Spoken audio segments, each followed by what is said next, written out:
On va commencer aujourd'hui tranquillement. Donc, c'est une visioconférence sur Napoléon, les ors de l'Empire dans les trésors de l'art français. Cette visioconférence est organisée en partenariat avec Movadom, Adapsia et financée par la Conférence des financeurs de Paris. Donc, c'est une conférence, comme vous en doutez, culturelle qu'on va avoir aujourd'hui en ce beau jour d'été. Donc, au niveau des intervenants, donc, votre hôte aujourd'hui, ce sera moi, donc Gwendoline. Je ferai toute la partie accueil, comme vous le voyez, gestion des questions aussi. Donc, s'il y a des questions comme ça, Lina, si ça te convient, je t'interromprai pour te les poser, car je crois que je ne pourrai pas répondre aux questions sur Napoléon, même avec tous les efforts du monde. Et puis, s'il y a des problèmes techniques, vous n'hésitez pas également à me le dire. Donc, bonjour Eliane. Et dans l'Essonne, il fait gris. Bon, bah, on est tous voilà, sur la région parisienne, peut-être certains dans d'autres régions. Donc, notre intervenante aujourd'hui, Lina Peignot de Valmont, qui est guide conférencière. Si vous voulez vous inscrire à d'autres visioconférences, c'est gratuit sur movadom.eventbrite.com. On en fait encore un petit peu jusqu'au 12 juillet. Et ensuite, on reprendra en septembre, à partir de mi-septembre. Vous allez voir, on vous prépare un très, très beau programme pour l'année prochaine. Donc, on continue sur cette lancée. Alors, Lina, si tu le veux bien, tu peux prendre la main. Je ne sais pas s'il y a quelque chose qui te le permet. Contrôler. Voilà, prendre le contrôle. Super, donc ça doit fonctionner. Et là, alors, soit tu cliques sur les petites flèches de ton ordinateur, sinon, en bas de l'écran, normalement, tu as des petites flèches où tu peux même faire un clic de souris sur la slide, en fait, sur l'écran. Normalement, ça Je devrait vais essayer. fonctionner. Je vais essayer. Essaye. On va te dire oui, ça marche. Ok, Super. bien. Eh bien, je Donc, te laisse la main. gentil, merci. Bonjour à tout le monde. Bienvenue donc sur cette visioconférence que Gwendoline m'a proposée. Donc, on a choisi ensemble donc, le thème de Napoléon, que tout le monde connaît. C'est un héros, n'est-ce pas? Un grand héros français. Il y a eu en 2021 une grande exposition à la Villette. C'était vraiment gigantesque et l'idée de cette exposition était de célébrer donc le bicentenaire de sa mort parce qu'il est mort donc le 5 mai 1821, donc à Sainte-Hélène, comme tout le monde le sait. Et donc, en 2021, il y a eu, malgré le Covid et tous les empêchements de cette période, une volonté justement de célébrer ce grand héros français à coup d'expositions, de festivals, de pièces de théâtre, etc., de concerts, évidemment. Et donc, ça a été un grand événement à la Villette. Et donc, j'ai eu l'occasion donc de travailler pour cette exposition et c'est pour ça que j'ai choisi donc un petit résumé parce qu'imaginez bien que l'exposition était gigantesque, surtout à la Villette où les proportions sont démentielles et donc je n'ai fait qu'une petite sélection. Donc évidemment je ne raconterai pas toute la vie de Napoléon mais j'en ai donc sélectionné quelques bribes et donc c'est l'occasion donc de vous en parler. Ce que je précise aussi, c'est que je suis guide conférencière, effectivement, donc j'interviens davantage dans les musées qu'en visio, mais bon, ça me donne l'occasion aussi de pratiquer cet exercice et que j'ai beaucoup travaillé cette année, entre autres sur Sarah Bernard. Il y a une exposition en cours au Petit Palais en ce moment. J'ai travaillé à la Bibliothèque nationale de France, qui a réouvert au mois de septembre, aux Archives nationales également. J'ai travaillé sur l'exposition Rosa Bonheur. J'ai fait une présentation d'ailleurs pour Movadom sur Rosa Bonheur il y a un mois ou deux. Sur Frida Kahlo, sur un artiste anglais qui s'appelle Fuseli, pour ceux qui connaissent. Et j'ai aussi beaucoup travaillé sur Molière, parce qu'il y avait l'année dernière l'année anniversaire de Molière, et donc j'ai pu travailler là-dessus également. Voilà, c'est pour vous donner un petit peu la palette des cordes à mon arc. Donc voilà, alors nous allons parler de Napoléon. Napoléon est un des personnages préférés des Français, avec Louis XIV et Charles de Gaulle. Et donc, c'est pour cela que beaucoup de monde s'intéresse au personnage. Il y a un nombre de livres, mais colossal sur Napoléon. Je ne sais pas, il en sort régulièrement et personne n'a fini d'épuiser, en fait, ses connaissances donc, du personnage.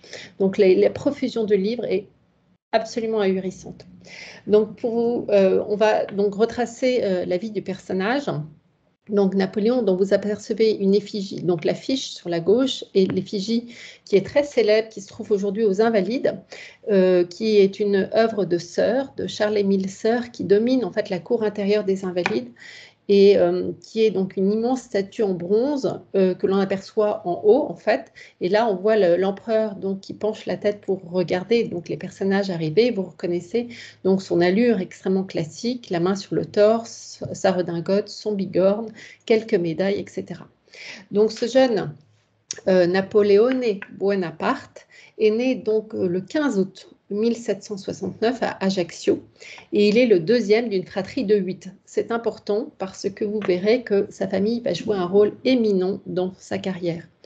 Et donc il appartient à la petite noblesse, sa famille appartient à la petite noblesse corse, acquise aux Lumières, parce que nous sommes donc à la fin de la période des Lumières, et la Corse vient à sa naissance d'être récupérée par Louis XV. La Corse appartenait à la République de Gênes, et donc elle vient d'être récupérée par Louis XVI l'année avant sa naissance, donc en 1768, et Charles et Laetitia Bonaparte, qui sont ses parents, sont très proches du représentant du roi de France, donc en Corse, qui s'appelle le comte de Marbeuf. Et donc il va grandir donc ses premières années en Corse, et il est très partisan, très jeune, il est très partisan de l'indépendance de la Corse. Et très jeune, il va donc partir pour la France à l'âge de 10 ans. Donc, je vais vous montrer, si j'arrive à passer le slide suivant. Voilà.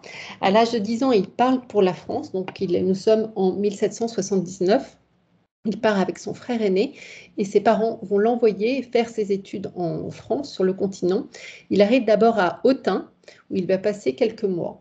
Puis il va aller à Brienne-le-Château. Et c'est la petite statuette que vous voyez sur la gauche qui le représente donc à Brienne-le-Château, où se retrouve en fait la jeune aristocratie française, qui est éduquée, évidemment les garçons, évidemment, qui sont éduqués pour devenir des futurs soldats. Et donc le jeune Napoléoné est un Corse qui parle mal français, qui a un accent, qui est réprimandé par ses alter ego, etc., qui a du mal en fait à s'acclimater à ce nouveau pays en quelque sorte, venant de son île, et donc il va se réfugier dans le travail. Donc sur cette petite statuette que vous voyez sur la gauche, on le voit donc déjà dans son vêtement d'étudiant, vous voyez, il est très élégant. On aperçoit un livre à la main et derrière, si vous pouvez le voir, il y a une map monde. Et puis dans la petite caricature qu'il y a sur la partie droite, on voit donc le jeune homme étudiant. Il va se réfugier dans les études, très passionné par l'histoire, la géographie, les mathématiques, etc. Et il va vraiment façonner son esprit, il réfléchit beaucoup. Et vous voyez donc l'ombre de sa silhouette, de son visage, que l'on devine sur le fond de la carte de l'Europe. Donc vous voyez, c'est intéressant de voir que dès son plus jeune âge, en fait, il va être totalement façonné par le travail, et c'est un travailleur impénitent, évidemment. Donc voilà, donc le jeune Napoléoné se forme, et en 1784, il va intégrer l'école militaire de Paris, et c'est là qu'il va pouvoir, voilà, son avenir est tout tracé, et si tout va bien, nous ne sommes pas encore dans la Révolution qui n'a pas commencé, eh bien, il va pouvoir servir comme officier dans les armées royales. Donc, c'est son ambition et c'est pour ça qu'il a été formé. Or, arrive donc l'étape suivante, qui est donc la Révolution française. Alors, la Révolution française va durer une dizaine d'années. Je vous donne les dates parce que ça permet un peu de se situer. La Révolution française commence en 1789 et va se terminer en 1799. Donc 10 années pendant lesquelles vont s'échelonner plusieurs périodes. Donc la première période, c'est la constituante de 1789 à 1791, puis la législative de 1791 à 1792, et c'est au terme de cette période, en 1792, que c'est la chute de la monarchie et donc l'exécution de Louis XVI puis de Marie-Antoinette. Ensuite, il y a la proclamation de la République, donc en 1792. De 1792 à 95, on parle de la Convention, et de 1795 à 1799, on parle du Directoire. Et ça, c'est une période importante dans la vie de Napoléon parce qu'il est devenu un jeune homme et qu'il va évidemment beaucoup agir pendant cette période du Directoire. Donc c'est un enfant de la Révolution, en fait, qui a fait ses armes dans cette période-là. Et donc, il va se révéler extrêmement vite, tellement il est ingénieux et doué et malin. Donc, en 1793, il a à peine 24 ans et il va commander je dirais une armée pour défaire les Anglais à Toulon. Et c'est une première victoire. Donc, il a 24 ans en 1793. Par la suite, il revient à Paris après cette première victoire, donc tout le monde est déjà assez étonné des talents de ce personnage, des talents stratégiques et techniques. Et en 1795, donc dès le début du Directoire, il s'acoquine avec les grands personnages de l'époque qui sont Barras, peut-être un nom que vous avez connu, qui est un homme politique émérite de cette période-là, et Robespierre, évidemment, Robespierre. Et donc, très vite, Barras déjà va lui présenter Joséphine, dont on parlera plus tard, qu'il épousera en 1796. Et il va aussi, à la demande de Barras et avec Barras, détruire une coalition anglaise dans Paris, donc alors qu'il a à peine 26 ans. Et il va sortir de là, évidemment victorieux, et on va lui donner ce surnom de général Vendémiaire. Donc le général Vendémiaire est quand même reconnu par ses proches, Barras, Robespierre, etc. Et il va épouser donc Joséphine, et de ses deux premières victoires, celle contre les Anglais à Toulon et de cette première victoire contre les royalistes à Paris, on lui demande d'aller donc combattre en Italie. C'est ce qu'on appelle donc la campagne d'Italie. Alors je passe la slide suivante, voilà.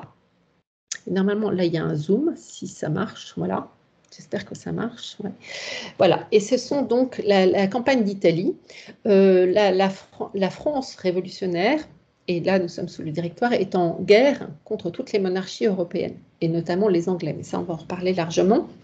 Et donc, il s'agit donc de conquérir donc les autres royaumes et de faire fuir donc les coalitions armées.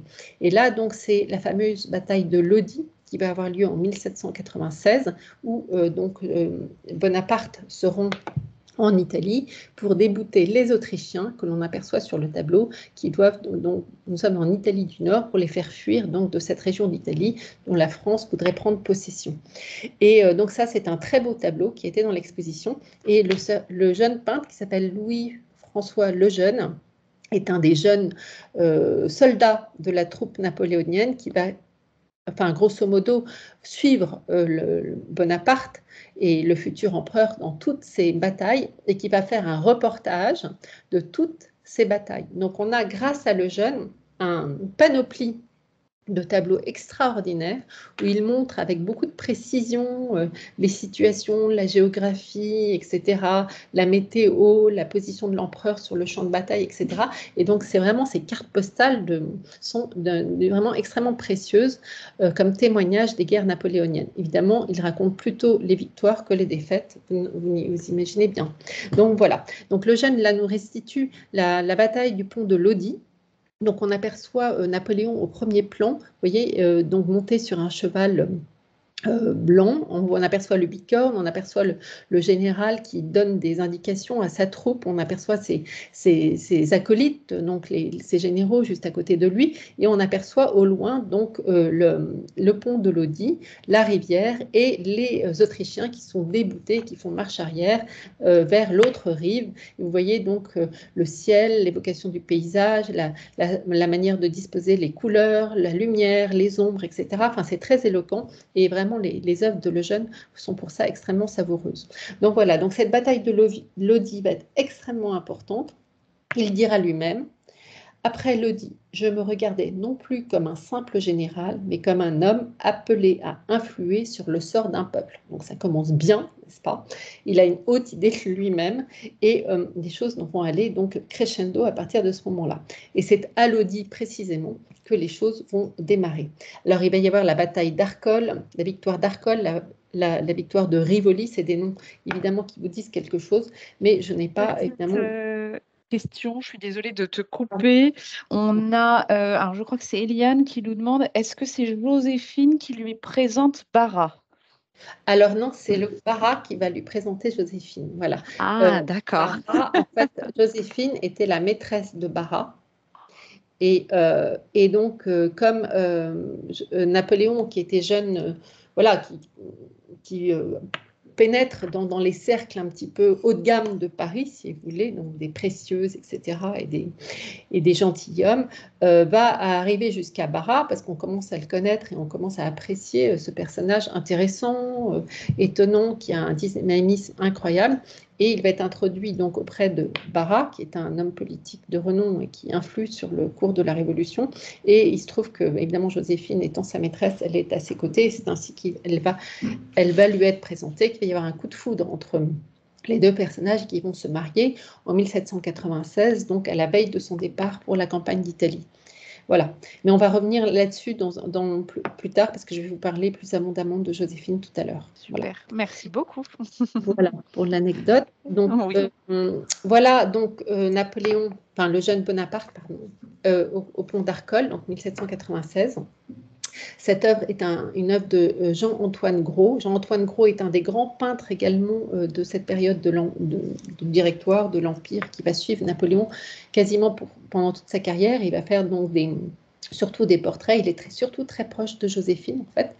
Et Napoléon ne prenait pas tellement le temps de poser pour, vous imaginez, le personnage, c'est pas le genre à rester dans un salon tranquillement. Et en fait, Napoléon va prendre possession de Milan pendant sa campagne d'Italie, et donc il va s'installer à Milan et il va demander à Joséphine de venir le rejoindre. Joséphine traîne alors qu'ils sont mariés. Elle traîne un petit peu à le rejoindre parce que, ma foi, elle était un peu volage aussi, donc elle avait eu le temps de rencontrer d'autres personnages. Finalement, elle se résigne à venir et va s'installer donc à Milan avec lui. Et elle va faire venir avec lui donc Gros, Jean-Antoine Gros, qui est je dirais presque son portraitiste attitré, et qui lui la supplie de le permettre de faire un portrait de Napoléon, jeune vainqueur de Lodi, puis d'Arcole, etc. Et Napoléon dit pas question, j'ai pas le temps, voilà. Donc elle va essayer de le coincer, je dirais, et lui il va poser un petit quart d'heure pour Gros et il va en sortir donc ce tableau qui est extrêmement connu, qui se trouve au musée du Louvre, où on voit donc le jeune général Vendémiaire, vous voyez, avec son visage qu'on reconnaît, les cheveux un petit peu en bataille, le visage assez grave, avec le retourné sur la droite, portant donc un drapeau, on aperçoit l'épée, on aperçoit aussi le costume extrêmement élégant, on aperçoit aussi le climat, vous voyez, et on est en pleine bataille, donc voilà, il y a une part héroïque dans la présentation donc, de Napoléon que l'on a sous les yeux, le vêtement, le jeu de lumière, d'ombre, etc. Voilà, c'est le début en fait une grande publicité qui se fait autour du personnage. Forcément, on est dans l'ère de la communication. Et Napoléon va profiter finalement, même s'il ne veut pas poser pour ses artistes, va profiter de ces images que quand il les découvre, finalement, il est tout à fait emballé par le talent d'un Gros ou d'un Gérard, etc. Et va donc demander à ce que les effigies de lui se multiplient afin de répandre en fait l'image du personnage à travers la population.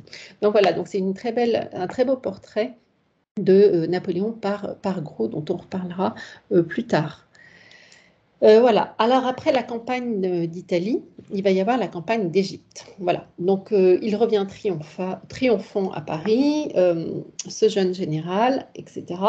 Et dans le gouvernement de Directoire, on s'interroge sur ce personnage qui quand même défie tout le monde et qui inquiète aussi parce que bon, il est tellement vigoureux, plein d'énergie, etc., au gouvernement, on se demande un petit peu ce qu'on va faire de ce personnage. Et Talleyrand va donc proposer qu'on l'éloigne de la France pour aller à la conquête de l'Égypte. Donc ça va être la campagne d'Égypte qui va durer de 1798 à 1801, où l'Égypte est donc au carrefour entre l'Orient et l'Occident. C'est un pays dont la France voudrait pouvoir s'emparer. Vous savez, donc une envie d'hégémonie de la France à ce moment-là qui justement qui rivalise avec les Anglais qui veulent en faire autant. Et comme c'est un carrefour important entre l'Orient et l'Occident, la France voudrait évincer les Anglais de cette route. Et donc, on se dit que Napoléon, Bonaparte, avec toute son énergie et son sens stratégique et son sens de la guerre, va pouvoir donc faire fuir les Anglais d'Égypte. Donc, il part En 1798, il embarque, non, en 1796, pardon, il part de Toulon avec 40 000 hommes et 194 navires. Donc, c'est une longue traversée et c'est ce qu'on appelle donc la campagne d'Égypte. Alors, la campagne d'Égypte va bien se présenter au début, puis ça va mal tourner après. Et là, on a ce célébrissime tableau, toujours par Lejeune, qui est toujours là, évidemment, et qui montre justement cette victoire donc, des pyramides, la bataille des pyramides. On aperçoit donc, pour ceux qui ont été en Égypte, on aperçoit ces pyramides de Gizeh au fond à droite, qui donc sont pas très loin du Caire. Donc on aperçoit le paysage désertique, les 3 pyramides de Gizeh. On aperçoit le Nil, on aperçoit des oasis à droite et à gauche. Et en fait, l'armée napoléonienne, extrêmement bien organisée, arrive avec ses corps d'armée bien structurés, etc., et va défier l'armée égyptienne qui est donc équipée de ce qu'on appelle les Mamelouks. Les Mamelouks, ce sont des cavaliers extrêmement performants qui manient le sabre avec une grande aisance et qui sont extrêmement forts et doués et très entraînés, sauf que, comme vous pouvez le voir sur le tableau, c'est la pagaille absolue. Et la pagaille des Mamelouks versus l'ordre des armées du jeune Bonaparte, hein, du coup, les Mamelouks sont défaits donc, dans cette célébrissime bataille des pyramides qui est restituée ici par le jeune. On voit le désordre des Mamelouks sur la gauche au bord du Nil avec cette pagaille. On voit aussi les vêtements qui sont magnifiques, hein, vous voyez leur équipement. Et donc en parallèle avec l'ordre des équipes de Napoléon. Donc voilà, c'est la victoire des pyramides et Napoléon dira cette célèbre phrase à son armée: soldats, songez que du haut de ces pyramides, 40 siècles vous contemplent. Voilà, donc c'est une célébrissime victoire. La suite sera beaucoup moins brillante parce que les armées napoléoniennes vont rentrer au Caire. Au Caire, c'est un désastre, enfin, je veux dire, ils sont ahuris par l'état de la ville et il va y avoir d'autres conflits évidemment avec les Anglais. Il va y avoir une célèbre défaite qui est la défaite d'Aboukir, où les Français vont combattre contre l'amiral Nelson, célébrissime personnage de l'armée britannique. Et en fait, donc, tout ça va être finalement un échec. Et l'armée française va devoir rentrer en France et Napoléon va les précéder. Cela dit, avant de rentrer en France, Napoléon était venu, donc je vous ai dit, avec 194 navires et une armée déjà très importante, dont une grande équipe de scientifiques, de personnages érudits dans tous les domaines, l'ingénierie, les sciences, la géographie, l'astronomie, l'histoire, etc. Parce que l'Égypte intrigue. Et on a besoin de connaître un petit peu cette civilisation qui interpelle, etc. Et donc, il va venir avec donc une centaine de génies dans tous les domaines. Et donc, dont le principal nom est Dominique Vivant Denon, si c'est un nom qui vous dit quelque chose. Et donc, tous ces gens-là vont se mettre à explorer, à étudier, à rapporter des quantités d'informations sur l'Égypte. Et donc, le retour d'Égypte, malgré les défaites militaires, va être en fait triomphal parce que on va rapporter des quantités d'informations sur cette Égypte, notamment la pierre de Rosette, dont tout le monde a entendu parler, et cette fameuse pierre de Rosette qui était donc rapportée par Napoléon, va permettre donc de découvrir les hiéroglyphes, évidemment avec le nom de Champollion qui vous est familier, où on trouve sur cette pierre 3 écritures, 3 textes qui sont écrits en 3 différentes écritures, dont le grec ancien, le démotique et les hiéroglyphes. C'est ainsi que Champollion, en 1821, va arriver à déchiffrer les hiéroglyphes, et donc ça va être évidemment un grand succès. Et aussi beaucoup d'éléments se rapportant à la civilisation égyptienne qui vont permettre de faire naître ce qu'on va appeler l'égyptomanie. Donc le style empire est très proche de ce style égyptien qui va adopter beaucoup d'éléments découverts en Égypte qui vont donc être utilisés dans l'art et dans l'art sous le règne de Napoléon. Donc d'ailleurs j'ai un exemple. Attendez, voilà, voici une pendule acariatide égyptienne, donc qui représente justement une femme qui est donc en bronze, qui est donc coiffée d'un émesse. ce que portaient les pharaons, avec une robe drapée qui relève donc sa silhouette. Et vous voyez, donc ce genre d'objet va courir les rues, je dirais, en quelque sorte, à cette époque-là. Et on va parler donc d'égyptomanie, et c'est le début de l'égyptologie. Et donc, ça va être vraiment marquer cette période du directoire et du consulat et de l'Empire. Donc, voilà pour la période égyptienne. Puis, c'est le coup d'État du 18 Brumaire. Nous sommes en 1799 et donc le jeune Bonaparte va devenir donc premier consul. Coup d'État du 18 Brumaire qui a lieu à Saint-Cloud, qui donc permet au jeune Bonaparte de monter sur le trône en tant que premier consul. À cette date-là, donc nous sommes en 1799, c'est la fin de la Révolution et c'est le début du consulat jusqu'en 1804. C'est une période très importante où le jeune Napoléon Bonaparte va s'efforcer de préserver les acquis de la Révolution, de moderniser la France autant que faire se peut. C'est à cette époque-là qu'il va justement créer différentes institutions dont je vais vous citer les noms bientôt et qui vont faire, donc qui seront une période relativement pacifique où il va y avoir la paix avec l'Angleterre en 1802. Ce qu'on appelle la paix d'Amiens, qui est une trêve des guerres avec l'Angleterre, l'ennemi redoutable depuis Louis XIV, voire même avant, et dont on se lasse donc de supporter les conflits. Et donc ces années de consulat va permettre justement de profiter des acquis de la Révolution, de couper court avec la monarchie des Bourbons avant et d'installer une nouvelle France, de faire naître une nouvelle nation en quelque sorte. Et évidemment, Napoléon Bonaparte va être à l'initiative de tout cela.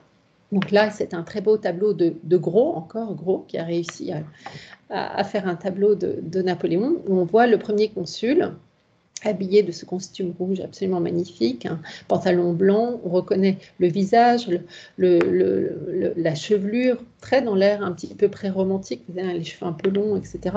Le visage déterminé, assez autoritaire, et qui montre donc un parchemin sur lequel sont déjà écrits la liste de ses victoires. Donc il y en a déjà un certain nombre. Et donc, il est fier de présenter tout cela. Et donc, ce tableau le révèle dans son autorité donc, de premier consul. Donc, Napoléon va vouloir maintenir donc, les acquis de la Révolution, comme je vous l'ai dit, donc la liberté et l'égalité. Et c'est à ce moment-là qu'il va mettre fin à la guerre civile en Vendée, qu'il va permettre le retour des aristocrates qui avaient émigré sous la Révolution, et qu'il va aussi entamer ce qu'on va appeler le concordat avec le pape, donc qui est une paix religieuse. Depuis longtemps, depuis le début de la Révolution, la France est en froid avec le Vatican, et Napoléon a besoin quand même du Vatican, ça peut l'aider. Et donc, il va établir ce qu'on appelle le concordat donc dans 1801. C'est aussi à ce moment-là qu'il va doter la France de préfets, de la fameuse Légion d'honneur, donc qui va être créée à ce moment-là, les lycées également, le franc germinal, la Banque de France, les cours des comptes, le Code civil et bien d'autres choses évidemment, mais donc des éléments déterminants qui aujourd'hui, je dirais presque préexistent pour la plupart, pas tous, mais qui ont donc façonné la France du début donc, du 19e siècle et qui comptent encore aujourd'hui. Voilà pour le consulat. Et on a donc cette très belle effigie donc, du premier consul faite par Jacques-Louis David. Donc ça, c'est un grand nom de la peinture, évidemment, de l'époque.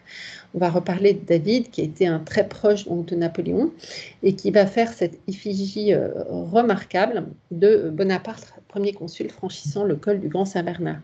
Et là aussi, j'ai un petit zoom sur le côté, où on voit donc Napoléon chevauchant son cheval pour franchir les Alpes, pour aller à la conquête de l'Italie. C'est toujours la même chose.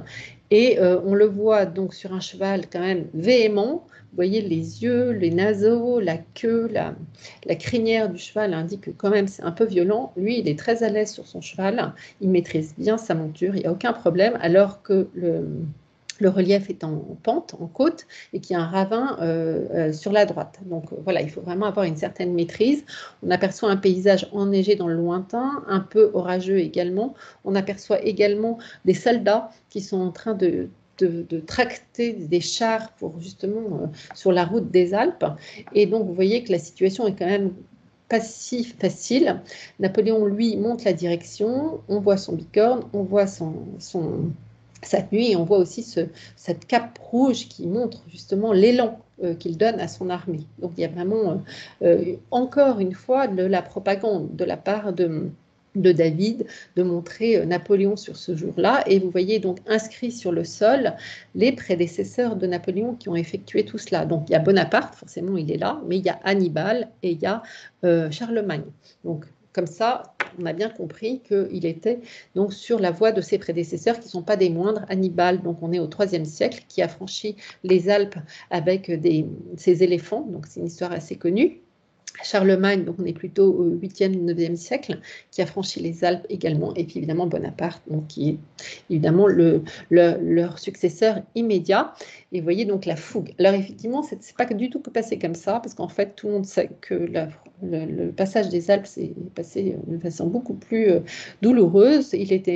Napoléon était en redingote grise. Il y a un autre tableau qui est assez connu qu'il monte en redingote grise, assez penaud, chevauchant un mulet et donc peinant à franchir les Alpes, qui n'a pas été une partie de plaisir. Et évidemment, il y a eu énormément d'obstacles et sa vie a failli y passer, etc. Enfin, bilan, David donne une image héroïque du personnage et donc cette image va faire le tour, pas du monde, mais en tout cas en France, elle va être très répandue. Évidemment, tout ça donne un peu de dynamisme et d'énergie à la population qui a la joie de contempler de telles images. Et donc, qui participe à la publicité donc du personnage. Donc, quelqu'un va le décrire comme calme sur un cheval fougueux. Donc, vous voyez, calme sur un cheval fougueux. Rien ne lui résiste, en quelque sorte. Voilà. Et puis, grâce à tout cela, après avoir été nommé consul à vie, eh bien, en 1790, en 1804, excusez-moi, c'est la période donc, du sacre de Napoléon. Napoléon, en fait, va être élu empereur. C'est par plébiscite que Napoléon va être fait empereur des Français. Et donc, c'est un épisode extrêmement connu. Et donc, on rentre dans la période de l'Empire. Donc, encore un célébrissime tableau gigantesque qui se trouve au Louvre, qui a été fait par Jacques-Louis David.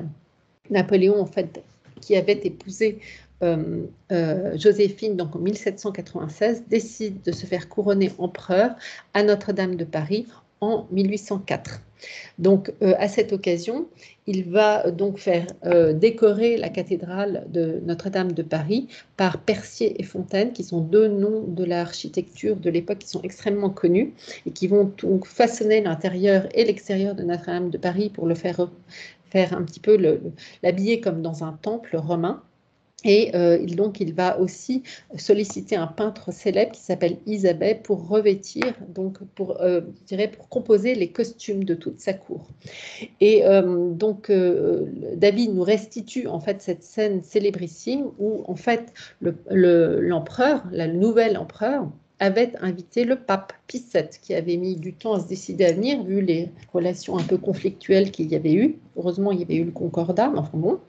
Donc Pie VII arrive, mais enfin c'est un guignol, il ne sert strictement à rien. Il est là assis derrière l'empereur, avec sur la droite, donc avec tout le clergé qui se trouve rassemblé autour de l'autel de Notre-Dame. Et puis on voit l'empereur donc qui s'est couronné lui-même et qui est en train de couronner son épouse Joséphine, qui arrive donc à ses pieds, suivi de toute la cour que l'on devine, la famille sur la gauche, etc. Madame Mère qui trône au milieu du tableau, assise au centre, et puis donc les grands de l'Empire qui sont sur la droite, Talleyrand, Cambacérès, etc., les grands noms donc de l'Empire. Donc vous voyez, c'est une scène absolument incroyable où finalement, comme Napoléon ne voulait pas être couronné à Reims parce que c'était lié au Bourbon, ne voulait pas, voilà, il a souhaité que ce couronnement ait lieu à Paris, ce qui l'éloigne de la monarchie qui l'a précédé. Il est empereur, donc c'est autre chose. Et en l'occurrence, le pape est inactif, si ce n'est par sa présence, mais c'est montre cette nouvelle relation qui s'établit avec le Vatican. Et aussi parce que Napoléon n'est pas empereur de droit divin, en fait, puisque on est roi de droit divin, et c'est pour ça que les rois étaient couronnés à Reims, mais lui a été élu empereur, donc c'est différent, c'est de son propre chef qu'il est devenu empereur, et donc il se couronne lui-même, et il va couronner sa femme Joséphine. Donc voilà, donc cette page est très très importante. Là, on remarque donc l'élégance de la cour, l'allure des vêtements, la richesse, le faste en fait, qui est très proche de celui qu'avaient connu évidemment les rois quelques années auparavant. D'ailleurs, je vais vous montrer une photo officielle, enfin une photo, un tableau officiel, un portrait officiel de Napoléon comme empereur des Français, de même que Joséphine à côté. Donc l'auteur est François Gérard, l'artiste. Et on voit Napoléon, donc là aussi j'ai un zoom, on voit Napoléon en costume de sacre, donc il est debout, il porte une robe en satin blanc qui est brodée d'or avec des emblèmes de feuilles de laurier, d'olivier et de chêne. Il a par-dessus cette cape d'hermine qui est rebrodée d'abeilles, parce que le symbole désormais n'est plus la fleur de lys, mais l'abeille. Vous voyez qu'elle est doublée de velours rouge et non pas de velours bleu, ce qui était le cas des rois de France. Là, il adopte le rouge comme symbole de l'Empire et donc il est couronné d'une couronne de laurier. Voilà.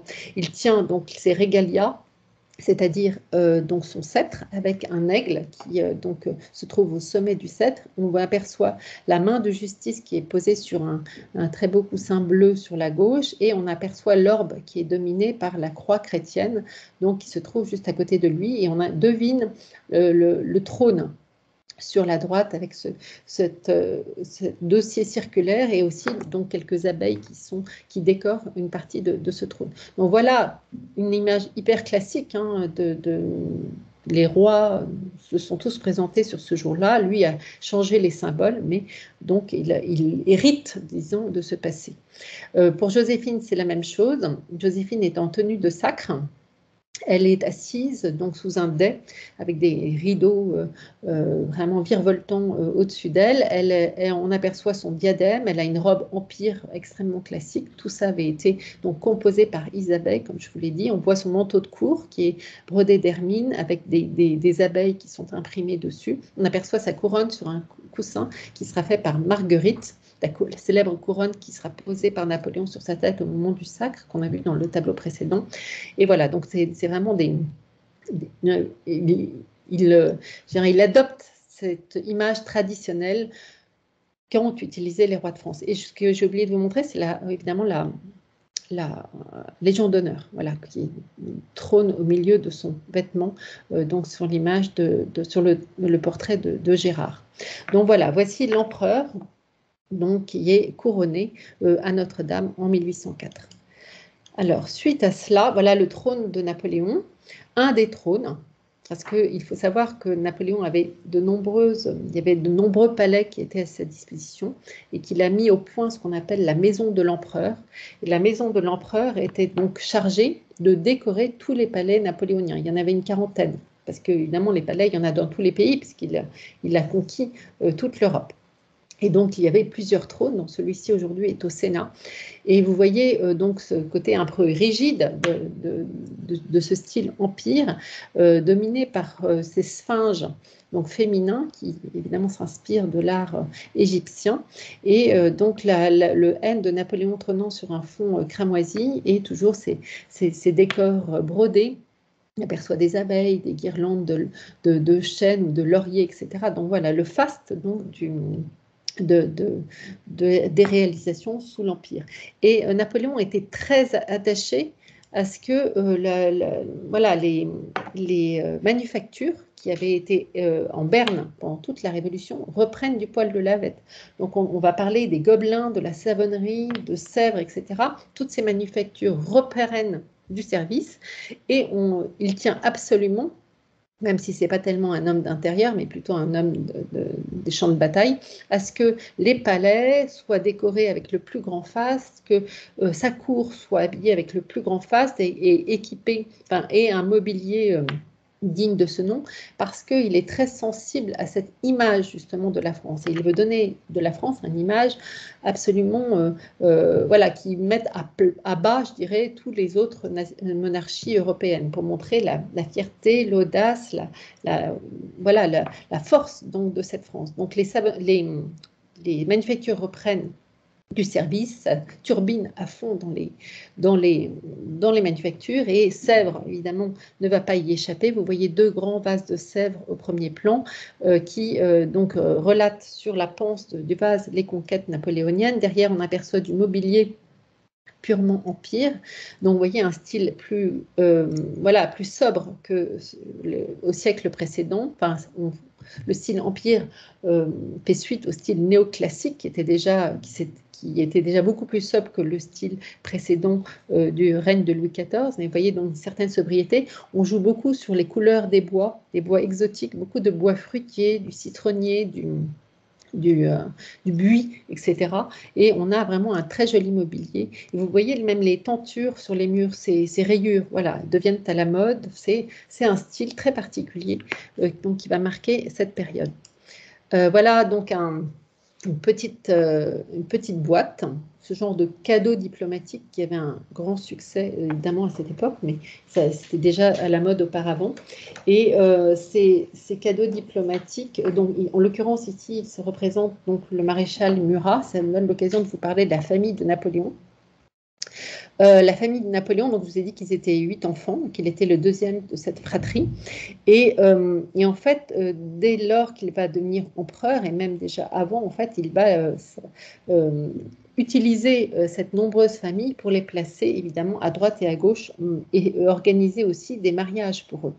Donc en fait, Caroline, sa jeune sœur Caroline, va épouser le maréchal Murat, dont on a donc un portrait sur cette boîte, qui va devenir le commandant de la cavalerie au sein de la Grande Armée. Il va y avoir Pauline qui va épouser Camille Borghese, qui sera gouverneur général des départements de français en Italie. Louis, son frère Louis, va épouser Hortense de Beauharnais, la fille du premier mariage de Joséphine, dont elle aura 3 enfants. Le mariage va être terrible, horrible, même pas très mal se passer. Un des 3 enfants, c'est le futur Napoléon III. Voilà. Eugène, alors il va placer ses frères et sœurs donc, dans les différentes nations conquises pour assurer le contrôle donc, de cet empire français. En fait, le rôle des frères et sœurs va être plutôt d'être super préfets, parce qu'ils doivent obéir au doigt et à l'œil à leurs frères qui restent à Paris ou sur le champ de la bataille, mais qui contrôlent absolument tout. Donc Eugène va devenir vice-roi d'Italie. Pauline va devenir grande-duchesse de Guastalla, c'est une région d'Italie. Louis va devenir roi de Hollande. Jérôme va devenir roi de Westphalie. Joseph va devenir roi de Naples, puis il va devenir roi d'Espagne. Et Caroline et Murat vont devenir rois de Naples et Elisa, grande-duchesse de Toscane. Donc vous voyez, tout le monde va être dispersé et ainsi la famille va pouvoir prendre le contrôle, sous sa houlette évidemment, de toute l'Europe. Donc c'est une famille tentaculaire et le nombre arrange bien les choses. Donc voilà de la très belle vaisselle de Sèvres justement, qui a été le service de l'empereur, le service particulier de l'empereur, un service extrêmement important avec plus de 200 pièces d'assiettes, plus le reste, parce qu'évidemment il n'y a pas que des assiettes. On reconnaît le verre tout à fait caractéristique de l'Empire, ces décors sur le liseré de l'assiette, d'étoiles, de guirlandes et de dagues, une sorte de dague qui ponctue donc toute le liseré de l'assiette. Et puis au sein donc de l'assiette et de toutes les assiettes, il y avait des scènes qui étaient soit des scènes chères à Napoléon, alors Malmaison, là c'est l'orangerie de Malmaison, mais aussi des scènes d'Égypte, des différentes conquêtes, etc. Donc voilà, c'était un magnifique service et Sèvres donc s'y est employé avec délice. Voilà donc la robe de cour de Joséphine. Donc je vais revenir un petit peu sur Joséphine. Joséphine est née en 1764, donc elle a 5 ans de plus que Napoléon. Elle est née en Martinique. Et elle fait partie, elle est donc béquée, et elle fait partie d'une famille noble de la noblesse installée donc en Martinique. Et très jeune, en fait, elle va partir pour la France parce qu'on veut la marier à un personnage qui s'appelle Alexandre de Beauharnais. Alexandre de Beauharnais est très impliqué dans la Révolution française, et elle va avoir avec lui 2 enfants, Eugène et Hortense. Et en fait, le jeune Beauharnais va être décapité au cours de la Révolution en 1794, si je ne me trompe pas. Et donc, la jeune Joséphine va se retrouver veuve à Paris avec ses 2 jeunes enfants. Et c'est à ce moment-là qu'elle fait partie de ce qu'on appelle des merveilleuses sous le Directoire, et qu'elle va donc être, pour un temps, en tout cas, protégée par Barras. Barras va la protéger, c'est sa maîtresse, jusqu'au moment où Napoléon, qui arrive triomphal à Paris à ce moment-là, va être introduit auprès de Barras, qui l'a remarqué et qui a entendu parler de lui. Et il va rencontrer Joséphine, et là, c'est le coup de foudre absolu. Et 1796, il va épouser Joséphine. Donc Joséphine, c'est l'amour de sa vie. Il y a des échanges épistolaires entre eux qui sont absolument incroyables. Joséphine est très séduite aussi par ce personnage vigoureux, énergique. Voilà, puis elle cherche quelqu'un qui peut avoir de l'argent parce qu'elle est très dépensière. Et donc, elle a besoin de tous ces artifices, etc. Et donc, très vite, il va épuiser la cassette de Napoléon. Et cela dit, il lui pardonnera toujours. Et donc, il va aussi lui acheter ce fameux château de la Malmaison que vous connaissez pour certains et qui est vraiment un bijou où elle va s'installer, où elle finira par mourir, donc bien avant Napoléon. Plus tard. Et vous voyez, en fait, cette Joséphine ne s'appelait pas Joséphine, elle s'appelait Rose de Tachère de la Pagerie. Donc, et c'est pour ça qu'on voit des roses sur son manteau de cour. Et en fait, Napoléon n'aimait pas ce prénom de Rose, donc c'est lui qui lui a donné ce prénom de Joséphine. Et on la connaît évidemment sous le nom d'impératrice Joséphine. Il divorcera d'elle en 1806, je crois, ou 1808, hein, qu'importe. Il va divorcer d'elle parce qu'effectivement, elle ne peut pas mettre au monde d'héritier. Voilà, et donc Napoléon, qui veut un héritier, va demander le divorce, 1809, pardon. Et donc, ça va être pour Joséphine un déchirement absolu. Elle va se retirer à la Malmaison où elle finira par mourir plusieurs années après. Mais l'affection, en fait, se restera réciproque malgré tout. Donc voilà un carrosse, une berline plus exactement, qui va être utilisé donc, par Napoléon au moment de son sacre et réutilisé par la suite au moment de son 2e mariage avec Marie-Louise d'Autriche, donc en 1810. Donc vous voyez une très belle berline, carrosse, comme on a pu voir lors du couronnement de Charles III il n'y a pas longtemps à la télévision. Voilà, donc un travail incroyable qui suppose le travail d'architecte, de menuisier, d'horreur, de bronzier, etc. C'est une élégance folle. C'est pour ça que je vous dis les manufactures sont très actives. Vous voyez, donc il y a 6 fenêtres, il y a 2 portes, il y a un marchepied qui est caché donc sous la porte. Il y a des décors somptueux sur les côtés avec des bouquets de fleurs, au centre de la porte, on voit un aigle avec le collier de la Légion d'honneur, le sceptre et la main de justice, une couronne impériale sur le dessus, on voit des couronnes de fleurs, etc. Donc il y a un luxe incroyable. Et donc Napoléon, au moment de son 2e mariage avec Marie-Louise, va demander à ce que 40 carrosses de ce type soient réalisés pour transporter en grande pompe toutes les monarchies qui seront invitées à sa cérémonie de mariage qui aura lieu au Louvre. Donc vous voyez, voilà, c'est très ronflant. Voilà, donc très belle berline. Voilà le mariage donc, de Napoléon Ier. Vous me dites si je suis trop longue. Aussi, Napoléon Ier avec Marie-Louise. Donc, il va donc jeter son dévolu sur Marie-Louise, qui redoutait un petit peu ce choix, parce qu'évidemment, l'empereur d'Autriche, c'est l'ennemi juré de Napoléon. Voilà, mais bon, sa fille a 18 ans, il cherche un ventre, ça tombe bien, elle a 18 ans, lui est bien plus âgé. Et donc, l'empereur d'Autriche, pour acter un semblant de plaie, va donc donner sa fille en mariage à Napoléon. Elle a 18 ans, elle va arriver en France. Donc, festivité pendant 3 jours, mariage qui a lieu dans le salon carré du Louvre en présence du cardinal Fesch, qui n'est que le propre oncle de Napoléon, qui est venu donc d'Ajaccio pour célébrer ce mariage. Là, on retrouve donc un peu le luxe presque du sacre, avec donc les tenues de cour, la mise en scène qui est assez proche de celle justement du sacre, et donc mariage qui va donner lieu à 3 jours de festivités, des grands des grandes célébrations au Louvre, aux Tuileries, etc. Et donc, Marie-Louise va se révéler être une très bonne épouse et Napoléon un très bon époux. Elle va faire tout ce qu'elle peut, on dirait, pour la couronne à partir du moment où elle est intronisée impératrice des Français. Donc voilà Marie-Louise que l'on observe donc à droite. Un portrait de Gérard. Marie-Louise, elle va mettre au monde en 1811 donc un enfant qu'on appellera le roi de Rome. Le roi de Rome donc va naître en 1811 et c'est l'Aiglon, celui qu'on va appeler l'Aiglon. On la voit posant là avec l'Aiglon, qui ressemble vraiment à son père. Peut-être est-ce une exagération donc de Gérard pour montrer justement cette hérédité. Vous voyez le face du tableau, ce tableau qui fait penser aussi à Marie-Antoinette avec ses enfants. On aperçoit le berceau du roi de Rome à l'arrière. Bon, ce pauvre roi de Rome va avoir quand même une vie assez courte parce qu'après l'exil de son père, il va partir avec sa mère en Autriche pour être élevé donc par son grand-père, l'empereur d'Autriche et sa grand-mère. Marie-Louise, une fois rentrée au pays, va batifoler autrement que de s'occuper de l'éducation de son fils, qui sera extrêmement rigoureuse à la cour d'Autriche. Le pauvre Aiglon, qu'on peut surnommer Napoléon II, mais qui ne vivra jamais sous le nom de Napoléon II, va avoir une santé maladive et donc va mourir extrêmement jeune. Il aura à peine le temps d'être né, d'être éduqué, de mourir à l'âge d'une vingtaine d'années en Autriche. Il ne reverra jamais son père après l'exil.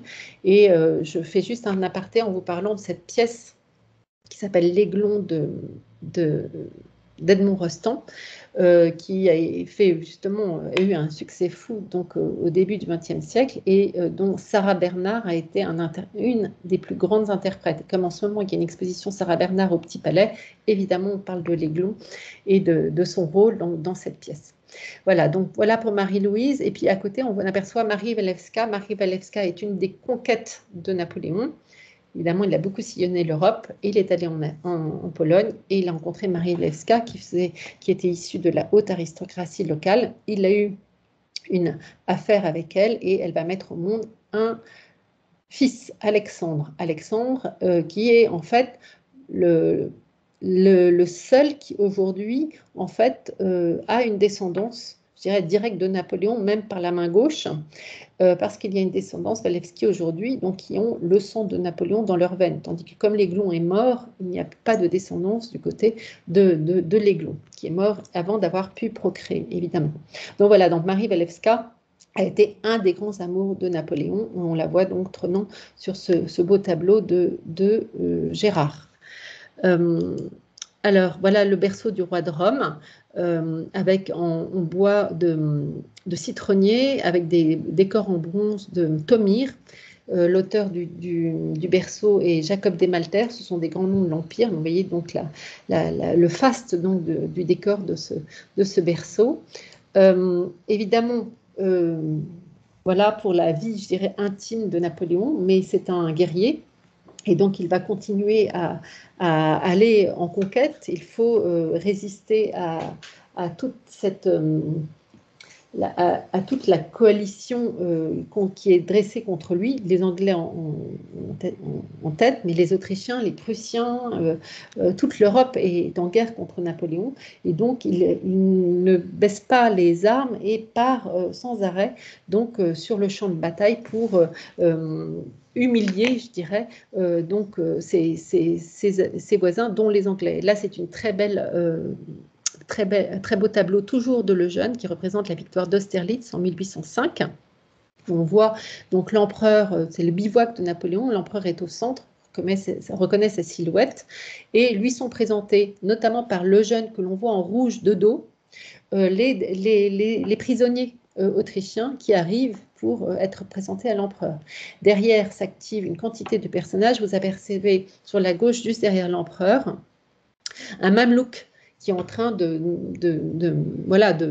servir, dirait l'empereur. En fait, Napoléon, de sa campagne d'Égypte, avait ramené dans ses valises des mamelouks qui ont été à son service toute sa vie. Donc, on en voit un ici. On voit la calèche avec les soldats qui s'affairent donc, pour organiser le bivouac de Napoléon. On aperçoit aussi les soldats éparpillés dans le relief qui dressent des camps de fortune, d'autres au premier plan qui s'activent pour s'occuper des chevaux, pour préparer une vague cuisine, les soldats qui se reposent, il y en a un qui est monté sur un arbre pour couper des branches pour préparer un feu, d'autres à l'arrière sur la gauche qui sont en train de poursuivre des poules pour préparer un repas. Enfin, vous voyez, je trouve ça très savoureux, il y a vraiment des quantités de détails. Si on avait une loupe, on pourrait apprécier tous les détails des peintures de Lejeune. Donc là, c'est la grande victoire d'Austerlitz en 1806. Voilà donc un bivouac de campagne. Enfin, Napoléon est chef de guerre. Il va donc aller sur le champ de bataille sans arrêt. Et donc, il voyage en Europe avec son armée. Et il est sur le champ de bataille. Et c'est lui qui donne les ordres. Et il y a vraiment une hiérarchie très pyramidale où les ordres viennent de lui et découlent donc auprès de ses maréchaux et ainsi de suite. Et donc, il voyageait avec une quarantaine de berlines qui devait transporter tous ses effets personnels. Et s'il ne trouvait pas d'abri dans un château ou une demeure sur l'endroit où il passait, on installait donc ses campements. Donc vous voyez un très joli bivouac. Bon, là, c'est un des éléments qui est présenté à l'exposition, qui représente une tente de forme ovale, qui est donc totalement démontable, qui est supportée par des supports de mâts, si vous voulez, en métal. Et on a ce courtil. Donc ce courtil, c'est cette espèce de toile à matelas qui entoure donc le bivouac, et à l'intérieur, elle est doublée donc d'indienne. D'indienne, c'est-à-dire une sorte de toile de jouy, si vous voulez, qui décore les murs à l'intérieur. Et au sol, on a un tapis inspiré un peu de la peau des fauves, d'un léopard. Et il y avait donc des rideaux qui pouvaient séparer la pièce en plusieurs parties. Il faudrait faire un coin chambre, un coin bureau, etc. Et il pouvait y avoir des tentes comme ça à la queue leu-leu et des couloirs qui reliaient donc une tente à l'autre pour créer une sorte de village. Voilà. Évidemment, il avait été composé pour l'usage de ces tentes du mobilier démontable. Donc là, un lit pliant que vous observez, une table de bureau, tout ça. Jacob Desmalter est un des auteurs, des réalisateurs ébénistes qui va réaliser ce mobilier. Une chaise pliante, un tabouret au premier plan. On voit même un flambeau à 3 lumières fait par Thomire qui se trouve là. Enfin, c'est vraiment un charme fou.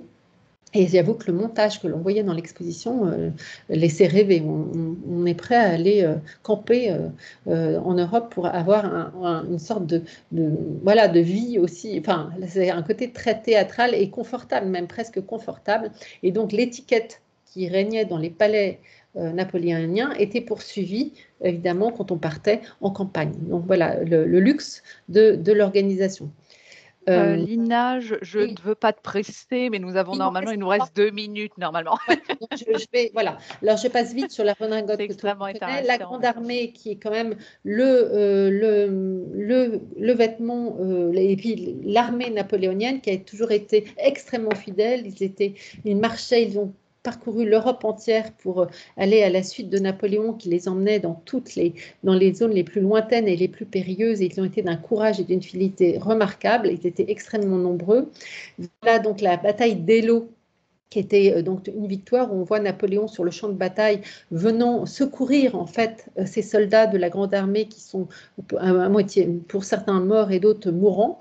Et voilà donc la campagne d'Espagne qui va durer très longtemps et qui va signer le début du déclin de l'Empire napoléonien en 1808. Ce conflit d'Espagne va être extrêmement lourd.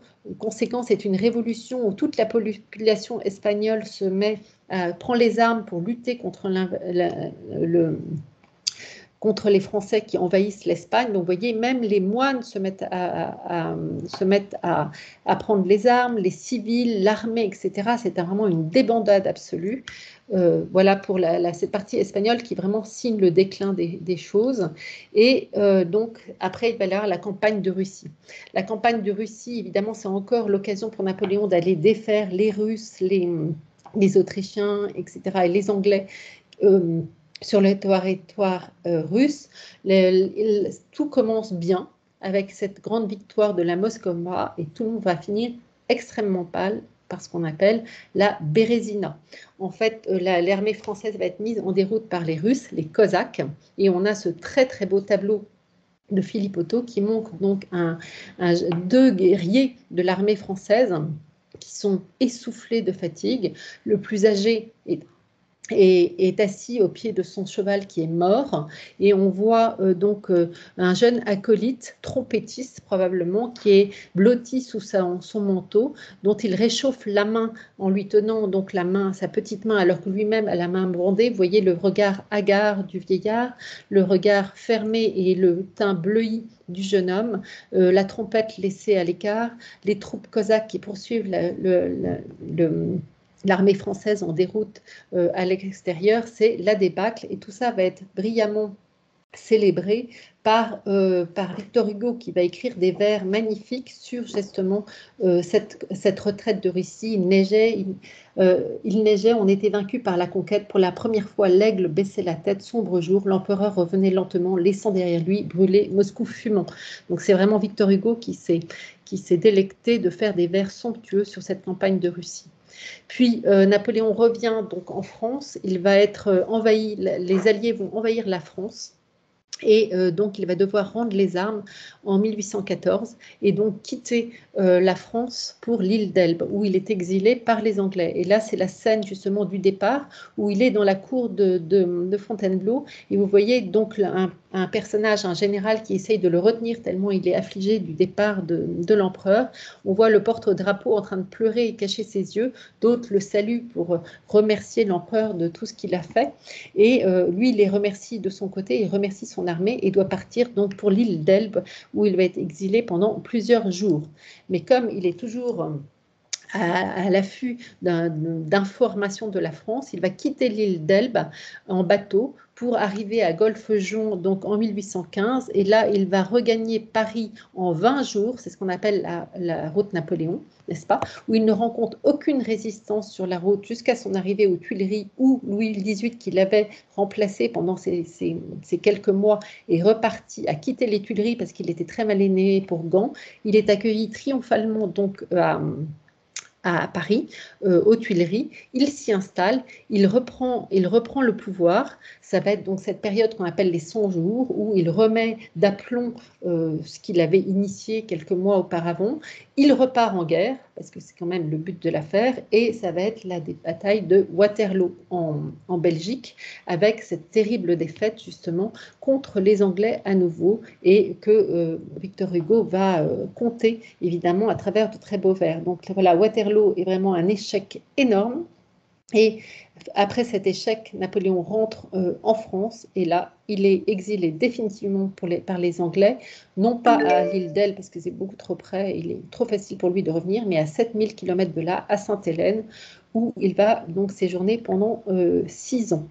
Et c'est ma dernière image. Napoléon va donc être prisonnier des Anglais à Longwood, sur l'île de Sainte-Hélène, loin de tout, entouré par quelques proches, et il va donc doucement tomber malade à partir de 1817, et il va mourir donc le 21 mai 1821, entouré de ses proches à Longwood, à Sainte-Hélène. Et là, on voit une effigie de Napoléon déclinant. Là, on est, vous voyez, dans une sorte de déshabillé, le visage grave, une main lâche, et l'autre, le poing posé sur la carte de l'Europe, toujours ses réflexions sur l'Europe. C'est là qu'il va faire écrire par Lascaz les mémoires de Sainte-Hélène, qui vont être publiées après sa mort. Et ces mémoires de Sainte-Hélène, écrits par le duc de Lascaz, vont diffuser en fait l'image de Napoléon après sa mort, avec tout ce qu'il dira. Il racontera toute sa carrière en l'enjolivant évidemment, parce que c'est quand même mieux comme ça pour un héros, et qui va faire de lui même s'il va être oublié en quelque sorte après sa mort, l'édition de ses mémoires de Sainte-Hélène vont faire de lui un immense héros de l'ère romantique. Et c'est ainsi que Louis-Philippe va faire revenir sa tombe dans les années 1840, enfin son corps, pardon, dans les années 1840, qui seront installés évidemment aux Invalides, comme tout le monde connaît. Voilà, pardon d'avoir été trop long sur la fin, mais il y a tellement de choses à dire que voilà, on est déboussolé. Et je vous ai mis ce livre pour ceux qui voudraient en savoir plus. Ah super, oui, comme ça donne, la possibilité, ensuite de pouvoir aller un petit peu plus loin. Merci beaucoup Voilà. vraiment Lina, c'était extrêmement Ah, intéressant. Aucun problème. Non, non, mais 5 minutes, de dépassement, c'est très, très raisonnable. Ce que je vais faire, c'est que moi, je finalise là pour qu'on ait l'enregistrement et ensuite je passerai il y a eu quelques petites questions là qui arrivent, donc je passerai à ça. Donc, vous pouvez répondre à notre questionnaire de satisfaction. Alors, je vais reprendre la main. Comment est-ce que je vais faire? C'est une bonne question. Clac, clac, clac, contrôler, voilà. Donc j'ai pris le contrôle. Donc vous pouvez, répondre à notre questionnaire de satisfaction. Il suffit de cliquer sur le lien qui apparaît, cliquez ici et je vais vous mettre aussi dans la conversation. C'est très important pour nous, pour qu'on puisse continuer à faire des visioconférences. Je sais que pour certains qui participent à toutes les visios, c'est un peu redondant, mais ça nous aide beaucoup. On a des statistiques à donner à nos financeurs. Vous avez tous nos autres projets que vous pouvez découvrir sur YouTube, la chaîne alors qui s'appelle maintenant Movadom, où vous allez pouvoir retrouver, tous les replays des visioconférences, notamment, celle que je vous ai mis, tout à l'heure sur Rosa Bonheur, qu'avait fait Lina également. L'inscription gratuite sur movadom.eventbrite.com, notre livre audio, notre podcast sur le déménagement senior. Donc tout ça gratuit, accessible en ligne. Vous pouvez le partager à qui bon vous semble, comme vous le souhaitez. Et on a une visioconférence mardi prochain, le 4 juillet à 10h30, sur contribuer au développement du lien social via le numérique. Donc, comment créer du lien, reprendre du lien via les outils numériques. Et vous verrez qu'il y a plein de solutions très intéressantes. Donc, mardi 4 juillet à 10h30, toujours le même lien pour s'inscrire. Et on aura une dernière visioconférence, ça sera le 12 juillet de sophrologie. Donc voilà, pour finir l'année en beauté. Donc, on remercie évidemment nos financeurs, la conférence des financeurs de la prévention de la perte d'autonomie de la ville de Paris. Et si vous avez la moindre question, comme d'habitude, contact@movadom.com.